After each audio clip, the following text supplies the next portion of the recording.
नमस्कार दोस्तों। स्वागत है आपका हमारे YouTube चैनल पे। आज की कहानी है कमाने वाली बहू। तो चलिए बिना समय गंवाए आज की कहानी शुरू करते हैं। माँ, तू हमारे साथ मुंबई चल। बाबा थे तब बात अलग थी, अब तू इधर गांव में अकेली कैसी रहेगी? पवन बोला। माँ सोच में पड़ गई। दिल का दौरा आने से पति अचानक मृत्यु हो गई थी। मैंने बहुत कोशिश की कि खुद को समझाने की। 13वीं के बाद सब मेहमान चले गए। बेटा पवन और बहू मिताली दोनों इंजीनियर थे। बेटा और बहू के साथ रहने जाना मत, ऐसी मेरी एक सहेली ने कहा था, क्योंकि कमाने वाली बहू को बूढ़ी सास जरा सी भी पसंद नहीं होती। तेरे वहां जाने से उनकी स्वतंत्रता में बाधा आएगी और वो तुझे ताना मार मार के तेरा जीना हराम कर देंगे। जाने दो भाई, जब जिंदा थे तब उन्होंने अपनी सारी प्रॉपर्टी अपने बेटे के नाम पर कर दी थी। ऐसी परिस्थिति में बेटा और बहू ये मकान बेच सकते हैं और घर के सब पैसे लेकर तुझे एक एक पैसे के लिए तरसाएंगे। बेटे और बहू के साथ जाने के अलावा मेरे पास दूसरा कोई विकल्प नहीं था। 65 साल की उम्र में मेरे घुटनों के दर्द की वजह से मुझे हमारा राशन दुकान चलाना भी आसान नहीं लग रहा था। 13वीं का पूरा खर्च बेटे ने उठाया था, पर छोटे मोटे खर्च के लिए बेटे के सामने हाथ फैलाना मुझे पसंद नहीं था और हमने बचाए हुए थोड़े पैसे मुझसे खर्च हो गए थे। अब परिस्थिति ऐसी थी कि मेरे पास 50 रुपए भी नहीं थे और ये बातें सोचने में मैं पवन को कोई उत्तर नहीं दे सकी। इतने में मिताली बोली, माँ, मुझे बताओ कि कौन सी साड़ी रखनी है, मैं आपकी बैग पैक कर रही हूँ। जब मिताली ने ऐसा कहा तब मैं उसे कुछ कह नहीं पाई, चुप रहकर उनके साथ मुंबई आ गई। पवन और मिताली ये दोनों मेरा बहुत ख्याल रखते थे। हम सब साथ बैठकर खाना खाते थे। उनकी याद नहीं आनी चाहिए, इसलिए दोनों मुझे बहुत खुश रखने का प्रयत्न करते थे।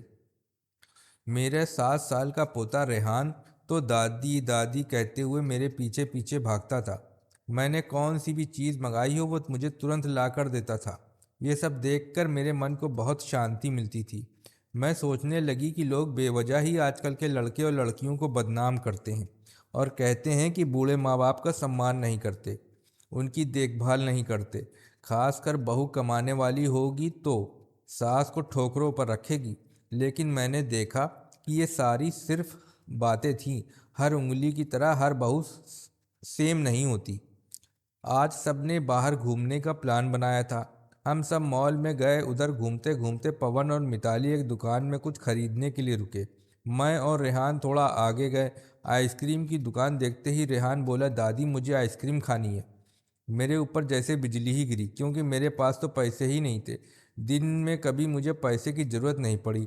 अभी क्या करें? मेरा उदास चेहरा देखकर रेहान वापस बोला, ले दो ना प्लीज़। माफ़ कर बेटा, मेरे पर्स में घर में भूल गई हूँ। मेरे ऐसे बोलते ही रेहान मेरी तरफ एक अलग नज़रों से देखने लगा। उसको लगा कि आइसक्रीम लेनी नहीं है, इसलिए दादी बहाने बना रही हैं। पर मैं क्या कर सकती थी? मुझे खुद ही शर्म आ रही थी। मैं कैसी दादी हूँ जो अपने पोते को आइसक्रीम भी नहीं लेकर दे सकती? हमने बाहर ही खाना खाया। मिताली ने मेरे पसंद की काजू मसाले की सब्जी ऑर्डर की थी, पर मुझे वो पसंद नहीं आ रही थी। घर आने के बाद सबने थोड़ी देर टीवी देखा। पवन सोने गया। रेहान को क्या चाहिए और क्या नहीं वो देखने के लिए मिताली उसके रूम में गई। मैं भी मेरे रूम में सोने जा रही थी। तभी मुझे रेहान की आवाज़ सुनाई दी, मम्मी, दादी बहुत कंजूस हैं। तू ऐसा क्यों बोल रहा है? हाँ मम्मी, हम जब मॉल में घूम रहे थे तब मैंने दादी से आइसक्रीम मांगी तो वो कहने लगी कि मेरे पर्स घर पर भूल गई हूँ। ये अच्छा है क्या मम्मी, कंजूस दादी? रेहान, क्या है? दादी के बारे में ऐसे बोलने से पहले तुमने सोचा नहीं क्या? तेरी दादी इस वक्त कितनी दुखी है, तू समझ नहीं सकता। दादी को कितना दुख है बेटा।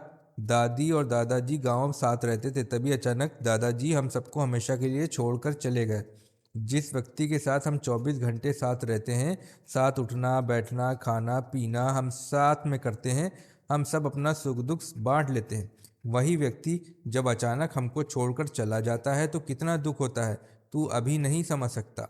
सोच, अचानक तेरी मम्मी पापा तेरे से बहुत दूर गए, इतनी दूर गए कि वो कभी वापस नहीं आए, तब तुझे बुरा नहीं लगेगा क्या? नहीं मम्मी, मैं तुम दोनों के बिना नहीं रह सकता, रेहान बोला। बेटा फिर सोच कि दादाजी बिना तेरी दादी कैसे रहती होंगी। ऐसी परिस्थिति में वो अपना पर्स घर भूल गई होंगी।